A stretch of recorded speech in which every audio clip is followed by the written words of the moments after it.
And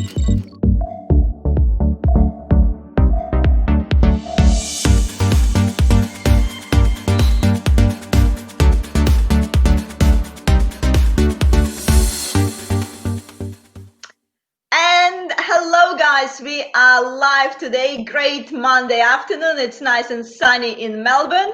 And as usual, I want to remind you, if you see me live at 12 p.m., that means it's time to take a break, because a lot of us working from home, a lot of us forgot that you actually need to eat. I need to have a bit of a rest, maybe just, do a little stretch, walk around the desk. Just a reminder, yes, it's time for the lunch break. And today I have another great guest with me, Arash Arabi. Hello, Hey Arash. Yana, how are you? Hello. I'm pretty good, and I want everyone else who's watching us send us a quick hi, so we know that someone is with us today as well. So I'll be answering your questions, guys, as we go as well. Make sure you comment below if you have any questions to Arash. So we met with Arash probably few months ago, not that long ago. Yeah, I don't know. The it was time is last year. It was last year, but I can't last remember. Was year. it December or November? It was towards the end of last year, definitely. Yeah, I think like the time frame at the moment is really strange, like what's happened in the last month or what's happened 2 months, it's all like blend in. It Exactly, feels like absolutely. the world has changed in the last month, and it's hard to remember how many months ago was any of the events. So what's happening Absolutely. with you? Like what's been happening with you last few months, and what changes you notice in your industry? That's a great question. Now, leading into the answering that, I want to mention, uh, how come things are time is expanding and contracting and losing its sense? How come things are a bit unusual now? So in my opinion, it's kind of like being jet lagged, because our daily routines, our normal routines have been disturbed, and that means we are kind of, it's as if we're coming back from a long trip, or we're jet lagged a little bit, so our sense of time is also distorted a little bit. I uh, like your comparison. I really like your comparison because, yeah, sometimes then you fly, then I fly from Russia.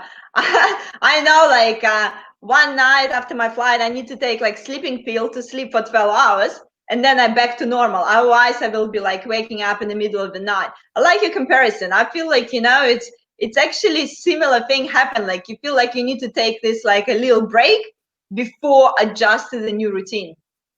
Absolutely, absolutely. And what compounds it is the fact that normally we have external triggers to make sure we do certain things. For example, you have to go to work, you have to take the train. At lunchtime, you have to leave the office, go to the kitchen, or go downstairs. But now everything is based on your willpower. So you have to make a decision and take yourself up, take yourself out of the bedroom in front of the computer. At lunchtime, you have to close the laptop and go to the kitchen. So it's more switch to internal triggers, which is making it more difficult as well. 100%, 100%. And what one advice you can give to people who really struggling to find these internal triggers? Because I always advise, like attach your everyday habits to real life events, and find something that you're already doing, and you can attach it to what you're already doing.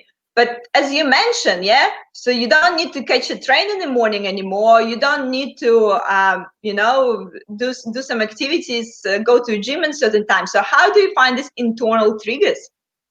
Absolutely great question. Like you said, you need to create habits. And in my opinion, you have to create new habits. So there is a guy named Captain David Marquette. He used to be captain of a nuclear submarine in the US. Amazing guy. He has a YouTube channel called Leadership Nuggets. Really good stuff. I highly recommend watching it. And he's talking about how they survived 130 odd days underwater every time.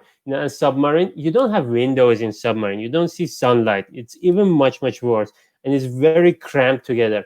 So he's talking about the importance of rituals, how you need to have certain rituals, you need to have certain habits. Now, I believe our normal habits may not be fit for purpose for the current situation. I think we need to come up with new habits. So for me, I'm a night person. I love to go to bed late, wake up late, and my mind is working more optimum during nighttime. So I changed it. I'm now waking up every day 5 a.m. and going to bed at 9 p.m. So it's quite a big drastic change for me, and I've never, for long periods of time, I've never done this.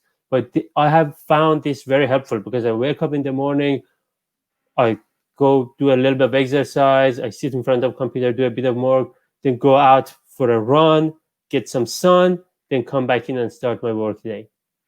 Actually, interestingly, that you mentioned this because I've been thinking quite a lot about it recently.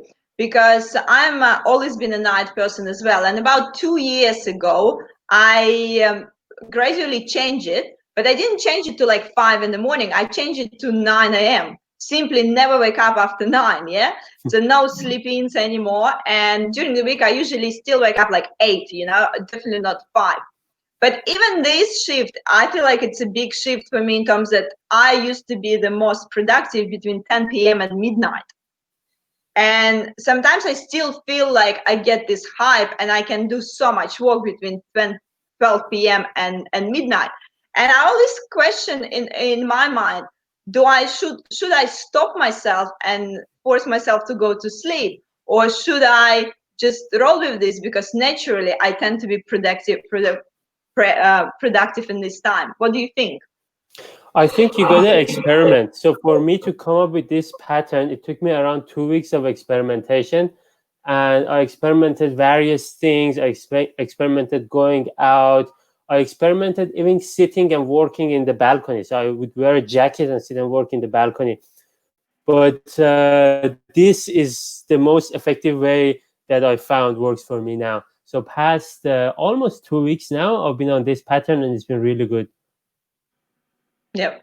And so obviously it's hard for people, not only about coming up with new routine, but it's also the bigger change of the mindset as well. Like, have you noticed change in your mindset as well during this time, and change in mindset of people around you?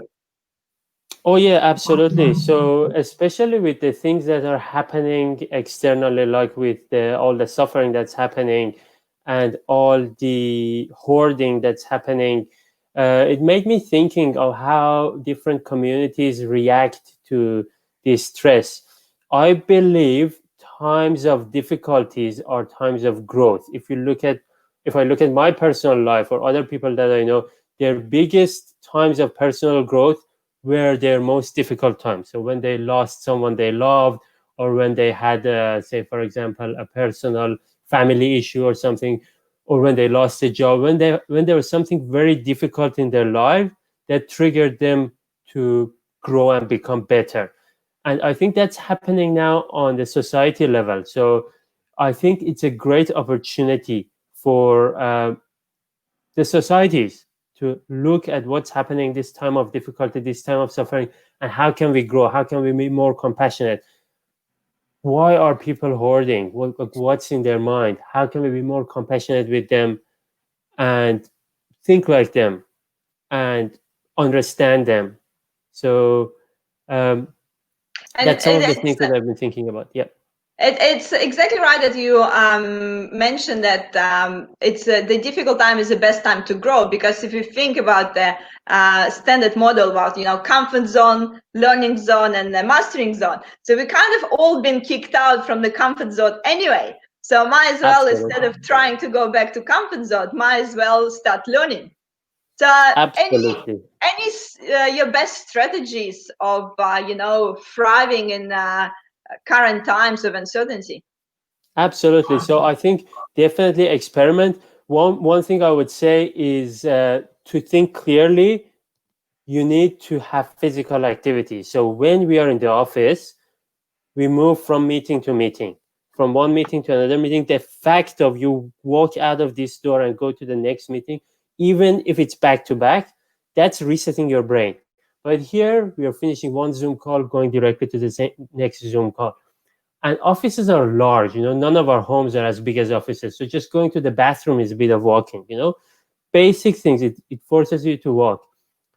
What I've done, I want to show you my desk now. What I've done is I have created this thing and I put my laptop on it. It's simple. It's just a stool with a number of books on it. I put my laptop on it, so I do standing work. You don't have to buy hundreds of dollars of standing desk, just your normal desk. Make something up yourself so you can stand up in the middle of the day and do some standing work and then sit down. Now, I have another strategy, which I believe it's great in protecting ourselves in times of uncertainty, in times of difficulty. If we're losing our job, for example, or if there is a recession or whatever comes up, I think the single biggest investment is investment in your personal learning and development. So instead of buying shares, instead of buying, whatever the market is down, it's actually what Warren Buffett says. He says the best way to protect yourself against inflation is investing in yourself. When he said it first, I was thinking, he's bullshitting because he wants us not to get the good shares, so he gets himself, right? But then I realized, no, he's absolutely right, because simply because of the investment that I have personally done in my learning and development last year, this year I have had $30,000 increase in my salary, just because of the investment that I've done in my learning and development directly as a result of that. And also, with the business and everything, like current situation, my business, immediately the bookings went 50% down. Immediately, I lost half of my students. I had to cancel 2 courses.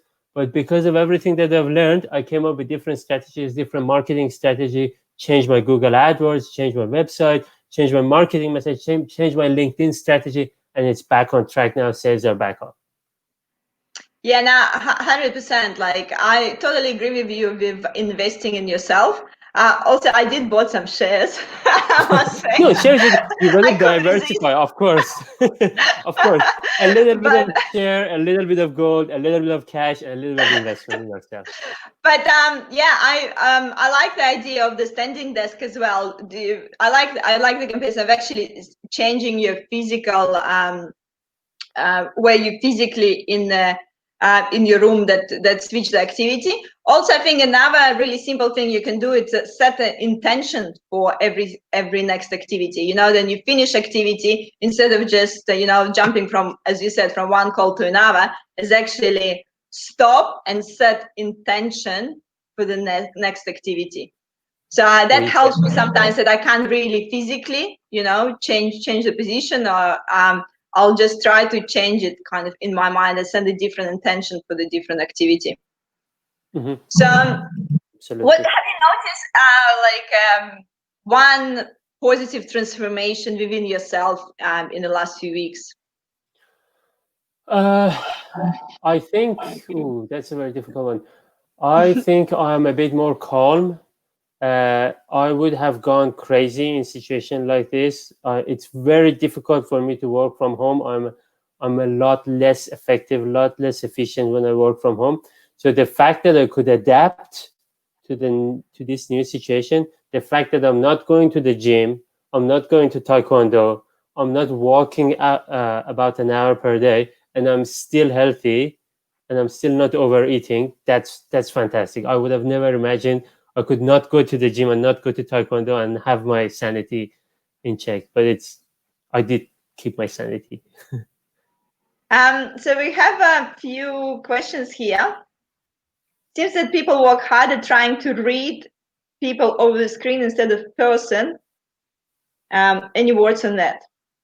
Okay. Sorry, I didn't catch that. Yeah, seems that people work harder trying to read people over the screen instead of in person. Any words on that? I think if I got the question correctly, I think they are referring by reading understanding body language, I think. Yeah. So of course, it's much more difficult to understand body language online rather than in person, because a lot of the energy is lost. Uh, but again, well, there needs to be a balance. Like if someone is having 100% of their energy understanding the body language, but they're not paying attention to the content of what's being spoken, they're not getting the entire message. And if they are focusing only on the spoken words and not focusing on the body language, again, they're not getting the entire message. So there needs to be a balance, because you need to get both the spoken and unspoken part of the message. Actually, I think it's also work vice versa. Now that we're working from home and we're on the Zoom calls, we do actually use a lot of energy to think about our body language, because then we in in-person situation we don't really think about our appearance as much. And for people who not used to be like in front of a camera on the Zoom calls, where is actually a lot of brain energy goes into checking in with yourself and making sure that your non-verbal language is actually look properly on the screen as well. So I have a question for you, Yana, Yeah, on that topic. Should we exaggerate our body language in a video call, I like would say an a actor would little do? tiny bit. I would say things like smiling. Sometimes, you know, you don't smile, like you doesn't feel like you smile as much in real life. So I think it is a bit of a over smiling sometimes. And you kind of, yeah, you need to check in with yourself, because the thing is, you're not always sure how much of your body in the frame. And, you know, you might be really like moving your hands, but they out of the frame. So it's about actually thinking also what's in the frame, and it is important for people to see your hands gestures, because they connect it with your speaking and thinking. So I think it's like there is this like extra effort on checking in with like what actually people see on the screen. And yes, so if you want them to see the hands, you probably need to, you know, at least exaggerate in terms of you make sure they in the frame, and give the people this extra smile. Yeah, so I think there Absolutely is great tiny advice. exaggeration for sure. Yeah. And I do know that you actually need to run at 10:20. So that's why I'll just quickly say hello to everyone. We have Edward, Sharon, Agusan, Haley. Emmanuel actually saying that he's agreed that the best 5 in the morning is the best productivity trick. Look, I need to try this 5 in the morning thing. Give it a Never try. do it. But yeah, so I find it that just completely like opposite. So it took me a while just to used to wake up at 8 every day. So that's already been a Same for progression. me. Took me 2 years, yeah, to be like on spot at 8 o'clock on the weekend. I mean, like, so not sleeping in on the weekend, but 5 a.m. I need to try it, I think. Roger, last question from you. Actually, guys, whoever is listening to us, what time are you waking up? I feel like, you know, no one else sleeping in anymore. Everyone just waking up with the sun. Everyone's so productive. Roger been sleeping in more than me these days. He just not here we go. Here we go. Uh I'm always so So excited cute. as Roger is. So okay, question from Roger. Roger, did you think about the question actually? He probably didn't. So Roger is asking, how do you see the changes in IT industry in the 6 months? I think working from home is going to be more prevalent now in the IT industry. I think we will definitely go back to the office. I don't know when, but simply working from home is not as productive as in person. However, we will see a lot more of it because people have practiced it a lot and are a lot more productive now and got used to working from home. Definitely. Yeah, and it is a tricky one because I love working from home. And I'm not sure if I yeah, it's hard to say if I'm I don't think I'm less productive, to be honest. You will not be less productive, but the organization as a whole will be, because the conversations that are happening in between people that drive the meta productivity, the holistic productivity of the organization, which are lacking Yeah, now. I think you're right, because yeah, if I would have a team of people that I need to connect every time, and yeah, and we working as a team to some project, it would be a different story. Then you can't just really like elbow someone in and say like, what do you think about this? And you solve the problem straight away, instead of trying to solve it yourself and then pick up the call and, I don't know, call your colleague and double check. Yeah, yeah. I think it depends on this. Okay. So, and I also know that you're about to publish your new book. Is it true? Yes, So what? my book is currently with the publisher, and it's going to come out in the next few months. The title is a secret. I will post it, suddenly when it's released. But it's on the lines of how to build organizations that thrive in uncertainty. So it's about thriving in uncertainty. Yeah, great topic. I think we can talk forever about the certainty and uncertainty, because sometimes certainty is just the illusion. Absolutely. But I need to let you go back to your day-to-day activities, not breaking your Back-to-back meetings. and we'll definitely continue this conversation sometimes, for sure. Thank you everyone who's joined us today. If you have any questions, please just comment below, and I'm sure Arash can go back and reply to a question. Do you have time for a last question? There is Yep, one one question. last one. One last question. As a coach, do you think online coaching, virtual coaching, is effective as face-to-face? It's not as effective as face-to-face, but it's better than not getting coaching. So I have been coaching people overseas, but I can't go overseas and meet them. So I have to coach them via teleconferencing. It's very effective, but not as effective. Yep. Agree. And it's also about the medium that you choose, because how interactive you can make as well, through the online, how you can make sure the same accountability is there, and the same interaction is during the online interaction as well. Thank you so much, Arash. Yeah, I'll let you go. Make sure, yeah, so if there will be any questions, you just comment, answer it in the comments. And I'm sure I'll catch you around soon. Then this all isolation is over. It was a pleasure coming to your show, Yana. I loved it as always. And thank you very much for having me. And hope I'll talk to you soon.